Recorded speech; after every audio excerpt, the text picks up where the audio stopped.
भारत के 14वें अखाड़े की महामंडलेश्वर मां भवानीनाथ वाल्मीकि हैं। जानते हैं आखिर कौन है मां भवानी। 17 नवंबर 1972 को दिल्ली के चाणक्यपुरी में मां का जन्म हुआ। मां भवानी ने साल 2015 में लक्ष्मी नारायण त्रिपाठी के साथ मिलकर किन्नर अखाड़े की स्थापना की। साल 2016 में अखिल भारतीय हिंदू महासभा के किन्नर अखाड़े में धर्मगुरु बनी थीं। उन्हें स्वामी वासुदेवानंद सरस्वती ने साल 2017 में महामंडलेश्वर की उपाधि दी। वह बताती हैं कि वे बचपन से मां महाकाली की उपासक हैं। 2014 में मां भवानीनाथ ने सुप्रीम कोर्ट में जाकर स्त्री पुरुष के अलावा थर्ड जेंडर का नाम जुड़वाया था।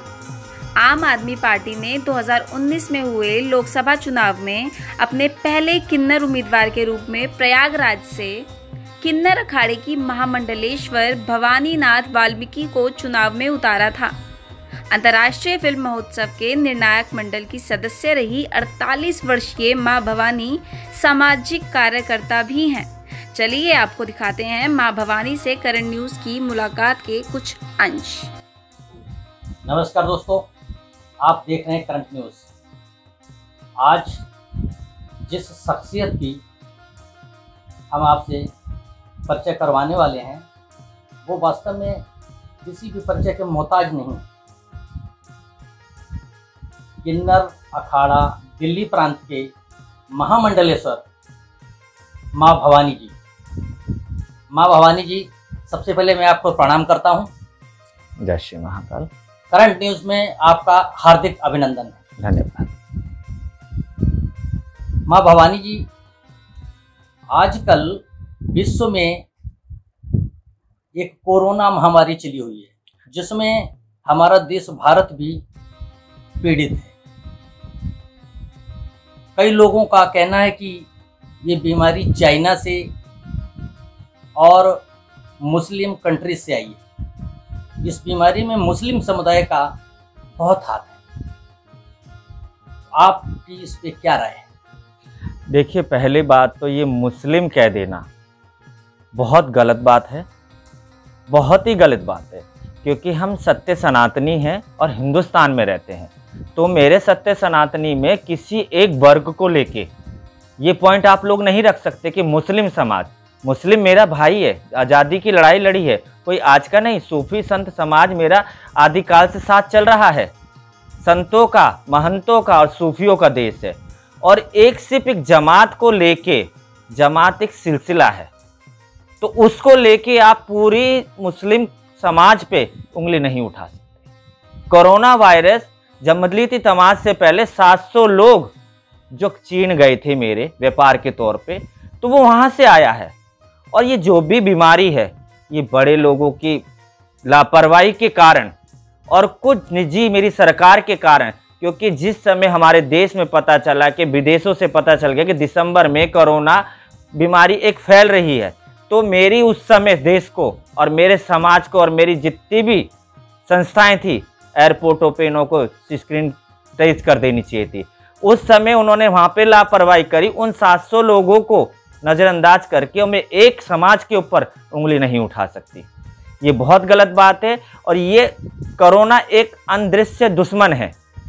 किसी भी लड़ाई में दुश्मन के साथ पूरी रणनीति बना के लड़ी जाती है, और दुश्मन से लड़ने के लिए आपस में फूट डाल के हम इस कोरोना को नहीं हरा सकते। और इस्लाम को लेके कोरोना की हर जिम्मेदारी से हम पीछे हट जाएं, ये गलत है। ये समाज के लिए और देश के लिए बहुत ही गलत है।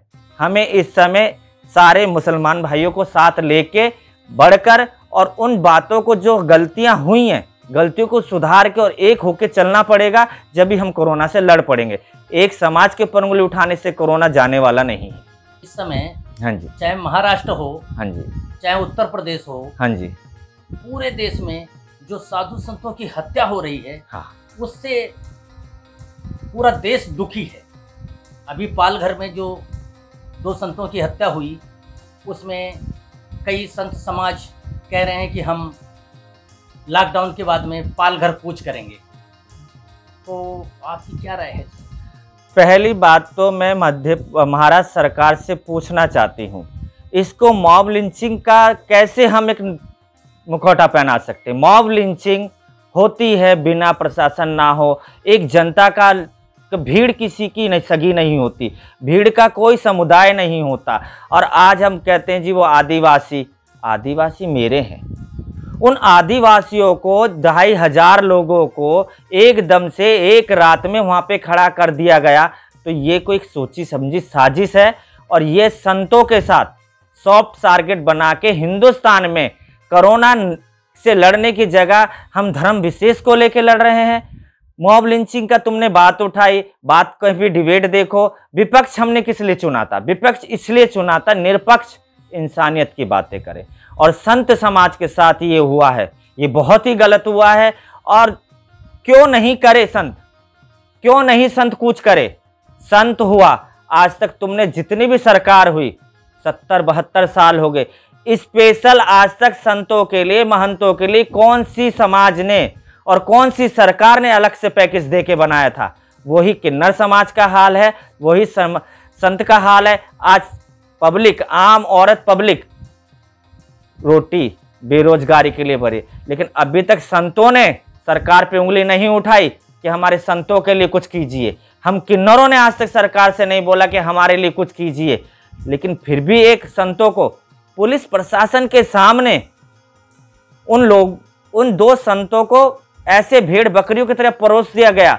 ये सरासर एक बहुत बड़ी साजिश है और इस साजिश का पर्दाफाश होना चाहिए और सीबीआई जांच होनी चाहिए। मैं उस सरकार पे, उस प्रशासन पे बिल्कुल भी भरोसा नहीं करती, बिल्कुल भरोसा नहीं करती, क्योंकि पुलिस की मौजूदगी में हत्या हो जानी, तो उसी पुलिस पे मैं जांच की भरोसा कैसे कर सकती हूं? संतों को उठना पड़ेगा। जब भी समाज में विपदा पड़ी है, संतों ने और महंतों ने मिलकर उस समस्या का हल किया है। कोई आज इस चीज को तुम एक समुदाय को लेके जी संतों के साथ हो रहा है, संतों को तो सॉफ्ट टारगेट बनाया गया। जब आपके पास कोई टॉपिक नहीं बचा, कोई कुछ नहीं बच रहा आपके पास कि हम किस चीज पे डिबेट करें, कोरोना पे डिबेट करें, बेरोजगारी पे डिबेट करें और हमारी अर्थव्यवस्था पे हमें बात करनी चाहिए और एक करके इस कोरोना से लड़ना चाहिए, तो वहां पे संतों का नाम ले दिया जाता है।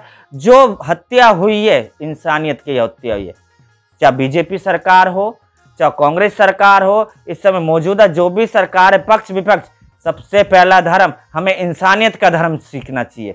ये इंसानियत भूल के और आज ये साधुओं की हत्या को एक पॉलिटिकल फिगर बना के उस पर रोटियां सेक रहे रोज, उसका कोई निर्णय नहीं निकाल सकते। ये निर्णय हमें निकालना पड़ेगा, क्योंकि संत हमारा मरा है, सत्य हमारा मरा। संत की हत्या सत्य की हत्या हुई है और जगह सत्य की हत्या होती है उस जगह क्रांति होनी है।